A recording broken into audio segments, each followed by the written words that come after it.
बिस्मिल्लाहिर्रहमानिर्रहीम। अस्सलाम वालेकुम स्टूडेंट्स, मैं हूँ उस्मान सलीम। आज हमारा जो नेक्स्ट टॉपिक है वो है डैम्प्ड ऑसिलेशन। तो आइए, सबसे पहले जो दो हमारे पास यहाँ पे टर्म मौजूद हैं, फ़र्स्ट है हमारे पास टर्म डैम्प्ड और इसका जो मीनिंग होगा डैम्प्ड का वो है कमी। कमी को हम डैम्प्ड कहते हैं। किसी भी चीज़ में अगर कोई कमी हो रही है तो उसको हम क्या कहेंगे? डैम्प्ड ऑसिलेशन कहेंगे। मतलब कमी करना या कमी का होना या कमी का होना। तो ये जो चीज़ होगी ये आपके पास क्या होगी? डैम्प्ड होगी। अब इसमें जो हमारे पास नेक्स्ट टर्म आ रही है वो है ऑसिलेशन। तो ऑसिलेशन को समझना इसलिए भी ज़रूरी है कि इसी के ऊपर हमारा सारा दारोमदार है टॉपिक का। तो ऑसिलेशन कहते हैं वाइब्रेशन को, और वाइब्रेशन की अगर आपने डेफिनेशन इस चैप्टर के स्टार्ट में पढ़ी है वो ये है कि टू एंड फ्रो मोशन को हम क्या कहते हैं? वाइब्रेशन कहते हैं। और ये जो टू एंड फ्रो मोशन हो रही है ये कहाँ पे? About a mean position. तो अपने ही मीन पोजीशन के आगे और पीछे जो मोशन हो रही होगी उसको हम क्या कहेंगे? ऑसिलेशन कहेंगे। तो डैम्प का मतलब इसी ऑसिलेशन में जो कमी आएगी, या डैम्प कहते हैं रेजिस्टिव फोर्स है, तो ये ऐसी रेजिस्टिव फोर्स होगी जो क्या करेगी? इस ऑसिलेशंस को रोकने की कोशिश करेगी। तो इस पूरे टर्म कंडीशन को हम क्या कहेंगे? डैम्प्ड ऑसिलेशन कहेंगे। अगर हम इसकी डेफिनेशन को देखें तो यहाँ पर है कि oscillations of system, oscillations of system in the presence of some resistive force are damped oscillations। मतलब कि सिस्टम किसका होगा? ऑसिलेशंस का सिस्टम होगा, उसमें जो भी कोई प्रेजेंस ऑफ सम, उस ऑसिलेशन ऑफ सिस्टम में कोई आपके पास ऐसी फोर्स होगी जो क्या करेगी? रेजिस्टेंस करेगी उस मोशन को, उस मूवमेंट को। उसको हम क्या कहेंगे? उस फोर्स को हम कहेंगे कि डैम्प्ड ऑसिलेशन। अगर हम एग्जांपल्स की तरफ आए तो हमने पहले ही ये 3 एग्जांपल्स कवर की हुई हैं। मास स्प्रिंग सिस्टम में अगर देख लें कि अगर इस मास को हम मीन पोजीशन से एक्सट्रीम पोजीशन की तरफ लेकर आते हैं, तो अगर इसको छोड़ते हैं तो ये अपने ही मीन पोजीशन के आगे और पीछे मूवमेंट करता है, मोशन करता है। तो कोई तो ऐसी फोर्स होगी कि ये उसके बाद स्प्रिंग को रुकना पड़ता है या रुक जाता है, तो वो जो फोर्स होगी उसको हम क्या कहेंगे? डैम्प्ड ऑसिलेशंस कहेंगे। सेम बिल्कुल यहाँ पर भी ऐसी है कि जब आप बॉल को रिलीज़ करते हैं तो बॉल अपने मीन पोजीशन पे आकर इसी के मीन पोजीशन के आगे और पीछे जब मोशन करता है, तो मोशन करने के बाद कुछ देर बाद ये रुक जाता है। अब वो रेजिस्टेंस फोर्स क्या है? अब यहाँ पर जो वो रेजिस्टेंस फोर्स होगी हमारे पास, रेजिस्टिव फोर्स की अगर हम बात करें तो एयर भी हो सकती है, और सेकंड जो हमारे पास टॉप आ जाता है एयर के अलावा फ्रिक्शनल फोर्स।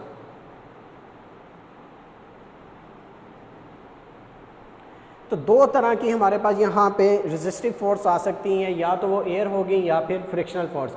अगर हम मास स्प्रिंग सिस्टम में देखें तो यहाँ पर भी एयर भी है मौजूद है, और उसके बाद ये हॉरिजॉन्टल अगर हमने इसको रखा हुआ है तो यहाँ पर क्या होगा कि इसकी फ्रिक्शनल फोर्स होगी, ये जो सरफेस है उसकी तरफ से एक अगेंस्ट में फोर्स लगेगी। उस फोर्स की वजह से स्प्रिंग क्या करेगा? अपने ही मीन पोजीशन के आगे और पीछे जाकर उसमें कमी आती जाएगी, और एक वक्त ऐसा आएगा कि जब ये स्प्रिंग सिस्टम रुक जाएगा उसको हम क्या कहेंगे? डैम्प्ड ऑसिलेशंस कहेंगे। और बॉल एंड बॉल सिस्टम में भी सेम यही है कि सिचुएशन है कि यहाँ पर एयर भी मौजूद है और उसके बाद फ्रिक्शनल फोर्स भी मौजूद है। अब फ्रिक्शनल फोर्स जो होगी वो बॉल की तरफ से इस बॉल को लगेगी।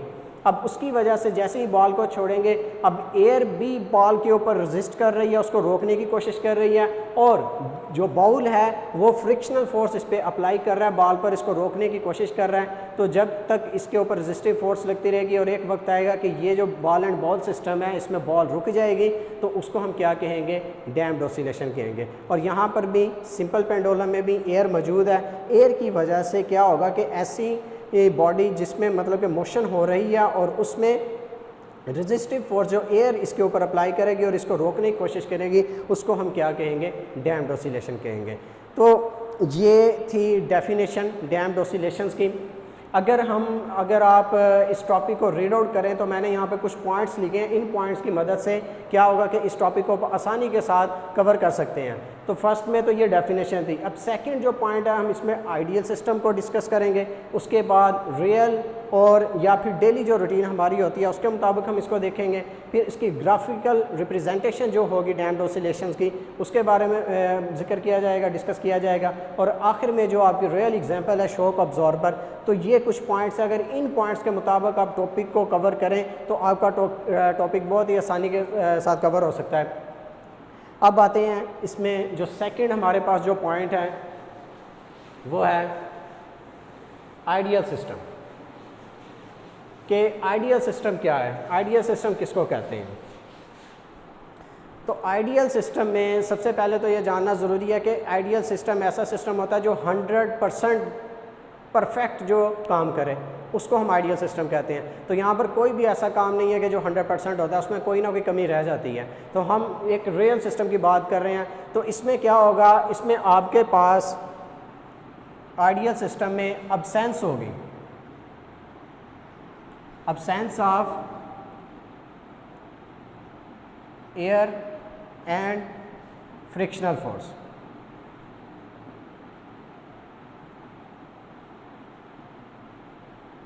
या आम इसको सेकंड जो वैसे इसको अगर मैं कवर करूं तो उसके मुताबिक इसको कहेंगे कि अब्सेंस ऑफ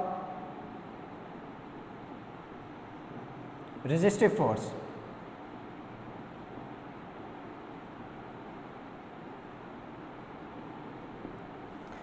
तो आइडियल सिस्टम ऐसा सिस्टम जिसमें हम रेजिस्टिव फोर्स को अब्सेंस उसको ख़त्म कर दें, लेट कर दें कि उसमें कोई भी फोर्स मौजूद नहीं है, कोई भी रेजिस्टिव फोर्स नहीं है, तो उस सिस्टम को हम क्या कहेंगे, उसको आइडियल सिस्टम कहेंगे। अगर इसी एग्जांपल को हम यहाँ पे लें, इसके ऊपर अप्लाई करें कि जैसे आपके पास यहाँ पे है बॉल एंड बॉल सिस्टम। अब अगर हम बाउल को देखें तो बाउल यहाँ से ऊपर से ओपन है, ओपन होने की वजह से एयर इसके ऊपर इफेक्ट हो रही है, एयर भी अपनी रेजिस्टेंस फोर्स लगा रही है। और सेम इसी तरह से बाउल की तरफ से भी एक फ्रिक्शनल फोर्स जो है वो इस बॉल के ऊपर लग रही है, तो इस वजह से ये डैम्प्ड ऑसिलेशंस कहलाएगा। अगर हम यहाँ पर ये रेजिस्टेंस फोर्स जो फ्रिक्शनल फोर्स है उसको और जो एयर है इनको यहाँ से अब्सेंस इसको ख़त्म कर दें तो फिर क्या होगा। फिर अगर मैं इस बॉल को यहाँ से ऊपर से क्लोज़ कर देता हूँ, लेट्स सपोज ये क्लोज़ कर दिया, अब यहाँ पे एयर नहीं है और सपोज कर लें कि अब फ्रिक्शनल फोर्स भी यहाँ पर मौजूद नहीं है। अगर मैं इस बॉल को यहाँ से रिलीज़ करूँगा तो क्या होगा, रिलीज़ होने के बाद यहाँ पर मीन पोजीशन पर आएगा, मीन से दोबारा एक्सट्रीम पोजीशन पर आएगा।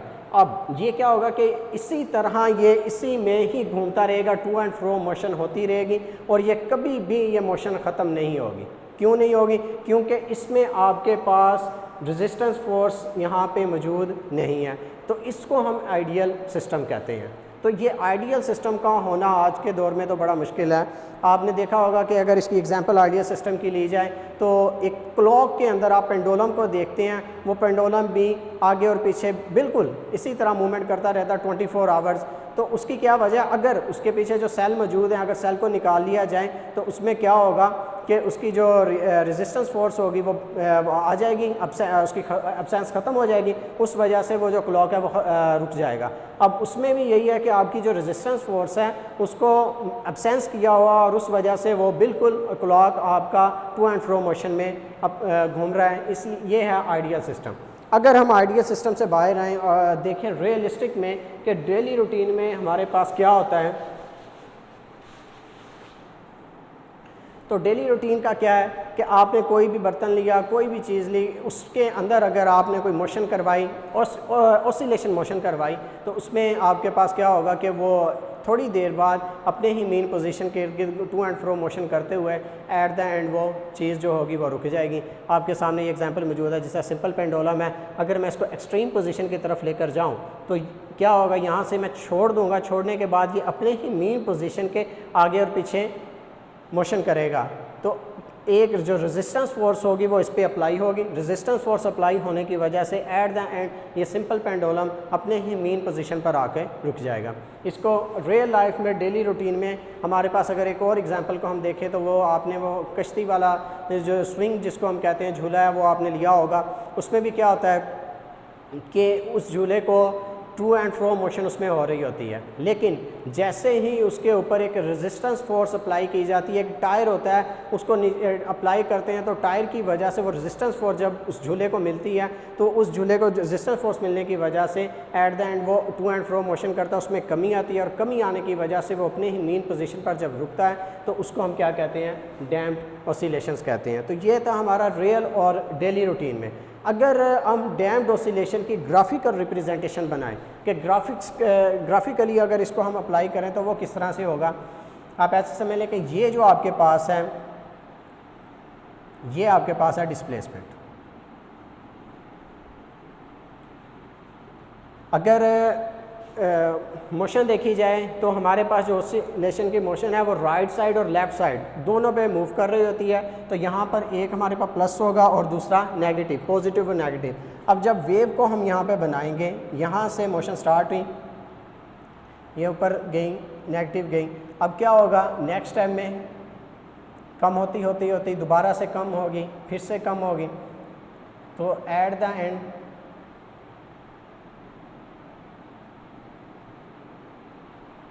मोशन रुक जाएगी। अब ग्राफिकली किस तरह से, अब यहाँ से आपने स्टार्ट किया, इसको बॉल को यहाँ से रिलीज़ किया, अब रिलीज़ करने से ये बॉल अपने मीन पोजीशन की तरफ आई है। तो यहाँ से मतलब कि क्या होगा कि आप यहाँ पे देखेंगे जिस तरह से आपने इसको रिलीज़ किया तो बॉल यहाँ से अपने ये मीन पोजीशन की तरफ आई, मीन पोजीशन के बाद दोबारा एक्सट्रीम पोजीशन की तरफ गई है, तो फिर से वो एक्सट्रीम पोजीशन की तरफ गई है। तो फर्स्ट अटैम्प्ट में क्या होगा कि बॉल को जब आप रिलीज़ करेंगे तो फर्स्ट एक्सट्रीम पोजीशन से मीन से होते हुए दोबारा वो दोनों इक्वल उनका डिस्टेंस कवर होगा। तो यहाँ पर और यहाँ पर ये दोनों सेम इक्वल आपका यहाँ पे आएगा। लेकिन नेक्स्ट जो उसका स्टेप होगा, जब दोबारा बॉल वापस आएगी मीन पोजीशन से, क्योंकि यहाँ पे रेजिस्टिव फोर्स अप्लाई हो रही है, अप्लाई होने की वजह से बॉल यहाँ तक नहीं आएगी बल्कि नेक्स्ट टाइम में वो यहाँ तक पहुँचेगी, यहाँ तक, फिर वापस आएगी तो वो यहाँ तक आएगी। इस तरह आते आते इसमें कमी होती जाएगी कि और अपने मीन पोजीशन पर आ जाएगी। और यहाँ पर देख लें कि अगले स्टेप में क्या होगा कि जैसे ही अगली मरतबा जब बॉल आई है तो वो यहाँ तक पहुँची है, यहाँ तक, तो इनमें कमी आ गई अगले स्टेप में, और जो एम्पलीट्यूड है उसमें कमी आ रही है, फिर एम्पलीट्यूड और कम हो गया और होता होता यहाँ तक कि वो अपने मीन पोजीशन पे आके रुक गया। तो अगर हम ग्राफिकली बात करें तो ये है, ग्राफिकली इसको रिप्रेजेंट करें तो कुछ इस तरह से आपके पास ये नज़र आएगा डैम्प्ड ऑसिलेशन किस तरह से उसमें कमी आ रही है। अगर ग्राफिकल के बाद अगर हम इसकी रियल एग्जांपल को देखें, जो रियल एग्जांपल हमारे पास यहाँ पे मौजूद है वो है शॉक अब्जॉर्बर। डिस्कस करते हैं शॉक अब्जॉर्बर, जो लास्ट पॉइंट है इस टॉपिक का। तो अगर आपने इस टॉपिक को कवर करना है तो आप इसमें कुछ पॉइंट्स को देख लें। सबसे पहले आप डेफिनेशन राइट करेंगे, उसके बाद आपने आना आइडियल सिस्टम, उसको एक्सप्लेन करें। आइडियल के बाद है रियल या डेली केस जो आपके पास आते हैं, उसमें जो रेजिस्टिव फोर्स मौजूद होती है उसके बारे में आपने यहाँ पे बताना है। फिर डैम्प्ड ऑसिलेशन का जो ग्राफिकल रिप्रेजेंटेशन है वो आप यहाँ पर राइट करेंगे, उसके बारे में बताएँगे। एट द एंड जो हमारे पास जो लास्ट पॉइंट है जो बहुत ही इंपॉर्टेंट है, शॉक अब्जॉर्बर। अब हम उसको देखते हैं कि शॉक अब्जॉर्बर बेसिकली है क्या। तो अगर आप इस लफ्ज़ पे गौर करें शॉक अब्जॉर्बर पे, तो इसी से आपको आइडिया हो जाएगा कि शॉक का मतलब क्या होता है। शॉक झटके को कहते हैं। किसी भी, जिस तरह आप कोई बाइक या आप गाड़ी में बैठे हुए हैं तो वहाँ पर कोई गड़ा या खड्डा वगैरह आ जाता है, तो जैसे ही बाइक या कार उसमें से गुज़रती है तो वहाँ से आपको कोई अगर कोई झटका लगेगा तो उसको हम क्या कहते हैं, शॉक कहते हैं। तो अब्जॉर्बर का मतलब है जज़ब करना। तो इससे ये होगा कि जो शॉक अब्जॉर्बर जो हम यूटिलाइज़ करेंगे वो बाइक्स के अंदर भी मौजूद होते हैं, कार्स के अंदर भी मौजूद होते हैं, इसी तरह जो बड़ी बड़ी आपके पास बसेस वगैरह होती हैं उसमें भी होते हैं। तो वो क्या करते हैं, जितने भी झटके वगैरह होते हैं उनको अब्जॉर्ब कर लेते हैं, उनमें कमी लेकर आते हैं। जो ऑसिलेशंस उसमें प्रोड्यूस होनी होती है उसमें कमी लेकर आती हैं, तो उसको हम क्या कहते हैं, डैम्प्ड ऑसिलेशंस कहते हैं। अब इसकी अगर हम डायग्रामेटिकली अगर इसको देखें तो किस तरह से होगा, तो ये कुछ ऐसे आपको नज़र आएगा। इसमें एक बॉक्स होगा और यहाँ नीचे भी एक ये क्रिस्टल टाइप चीज़ बनी होगी।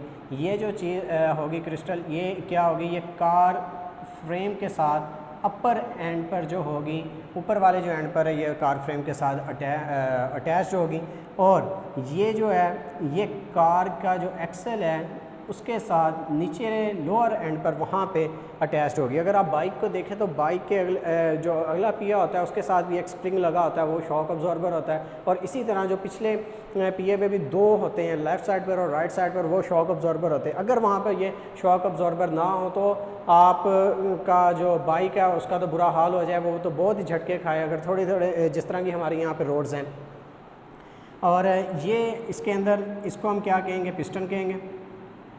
और यहाँ पर लिक्विड होगा, लिक्विड में आप कह सकते हैं कि इसमें ऑयल हो सकता है, कि एक यहाँ पर ऑयल होगा। और जो आखिरी चीज़ यहाँ पर होगी, एक स्प्रिंग लगा होगा इस तरह से। फॉर एग्ज़ाम्पल अगर आप गाड़ी में बैठे हुए हैं, जा रहे हैं, तो अचानक वहाँ पर कोई गड़ा आ गया है, गड्ढे में से गाड़ी जैसे ही गुजरेगी तो वहाँ पे जंप लगेगा। अब जंप लगने की वजह से क्या होगा कि जैसे ही ये कार फ्रेम के साथ अटैच्ड होगा, वहाँ से जो एनर्जी आएगी, एनर्जी अब ये स्प्रिंग के अंदर आएगी। अब स्प्रिंग के अंदर जो एनर्जी ट्रांसफ़र होगी वो मैकेनिकल एनर्जी है, क्योंकि इसमें मोशन भी है और इसमें पोजीशन भी होगी। वो मैकेनिकल एनर्जी ट्रांसफ़र आगे होगी पिस्टन के तरफ, तो पिस्टन प्रेस होगा। पिस्टन के प्रेस होने की वजह से यहाँ पे जो लिक्विड होगा, जो ऑयल यहाँ पे होगा, उसमें वो एनर्जी ट्रांसफ़र होगी। अब पिस्टन जैसे ही प्रेस होगा तो ऑयल में जो एनर्जी आपके पास ट्रांसफ़र हुई वो हीट एनर्जी होगी, क्योंकि यहाँ पे ऑयल आपके पिस्टन के प्रेस होने की वजह से गर्म हो जाएगा, हीटअप हो जाएगा। हीटअप होने की वजह से उसमें जो आपके पास एनर्जी यहाँ पे आएगी वो हीट एनर्जी होगी। अब ये क्या था, एक हीट जैसे ही होगी तो ये फर्दर जो ऑयल होगा ये अपनी एनर्जी किसी और वे में आगे ट्रांसफ़र कर देगा, लेकिन ये जो स्प्रिंग है, स्प्रिंग को वापस ये एनर्जी ट्रांसफ़र नहीं करेगा। अब वापस स्प्रिंग को एनर्जी ट्रांसफ़र ना करने की वजह से क्या होगा कि ये जो शॉक अब्जॉर्बर होगा, जैसे ही वो गड़ा आया, गड़े में झटका लगा, इसने क्या किया, वो तमाम की तमाम एनर्जी आगे ऑयल को ट्रांसफ़र कर दी और ऑयल ने वो एनर्जी अब्जॉर्ब कर ली और या उसकी एनर्जी को साउंड एनर्जी में ट्रांसफ़र कर दी होगी। तो इस तरह से एक जो झटका था उसमें वो ऑसिलेशंस में कमी आई। कमी आने की वजह से हम क्या कहते हैं कि ये क्या है, डैम्प्ड ऑसिलेशंस है। तो ये सारा किसकी वजह से हुआ है, शॉक अब्जॉर्बर की वजह से यहाँ पे एक ऑसिलेशंस में कमी आई, जिसको हम क्या कहेंगे, डैम्प्ड ऑसिलेशन कहेंगे। तो स्टूडेंट, ये था आज का टॉपिक। उम्मीद है आपको समझ आ चुकी होगी। तो इंशाल्लाह नेक्स्ट लेक्चर में मिलते हैं नेक्स्ट वीडियो के साथ। अल्लाह हाफिज़।